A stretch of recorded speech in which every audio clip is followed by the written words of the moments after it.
Hello అందరు ఎలా ఉన్నారు? బాగున్నారా? ఈరోజైతే ఎగ్ సలాడ్ ఎలా చేయాలో చూసేద్దామా. ఇదైతే డైట్ చేసే వాళ్ళకైతే చాలా మంచి రెసిపీ అండి.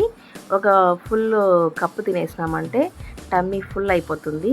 మళ్ళీ ఆకలి కూడా అనిపించదు. ఒక నైట్ 6-7కి సలాడ్ చేసుకొని తినేసారంటే మళ్ళీ ఆకలి కూడా ఉండదండి. తినేసి పడుకోవచ్చు చక్కగా. ముందుగా అయితే బాయిల్ ఎగ్స్ తీసుకొని సన్నగా కట్ చేసుకోవాలండి. ఈ కట్ చేసుకున్న ఎగ్స్ అయితే ఒక బౌల్లోకి తీసుకొని దాంట్లోనే సన్నగా కట్ చేసిన ఆనియన్స్, సన్నగా కట్ చేసిన టమాటో, సన్నగా కట్ చేసిన కీరా ముక్కలు, తురుముకున్న క్యారెట్ అన్నీ వేసుకొని మనకు టేస్ట్ తగ్గ సాల్ట్, పెప్పరు వేసుకొని బాగా ఆ ముక్కలకంతా ఈ సాల్ట్ పెప్పరు కలిసేలాగా బాగా కలుపుకోవాలండి.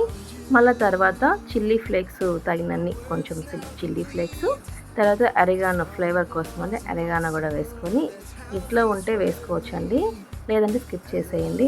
నాకు ఉంది కాబట్టి వేసుకున్నాను. వేసుకొని కలిపేసుకొని సర్వ్ చేసుకొని తినేయడమే అండి.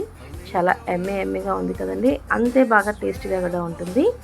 ఇది డైట్ చేసే వాళ్ళకైతే చాలా బాగుంటుంది. చాలా లైట్గా ఉంటుందండి. తిన్నా కూడా మనకు మసాలా అవి ఏమి ఉండవు కదండి. చాలా లైట్గా తినేసేయచ్చు.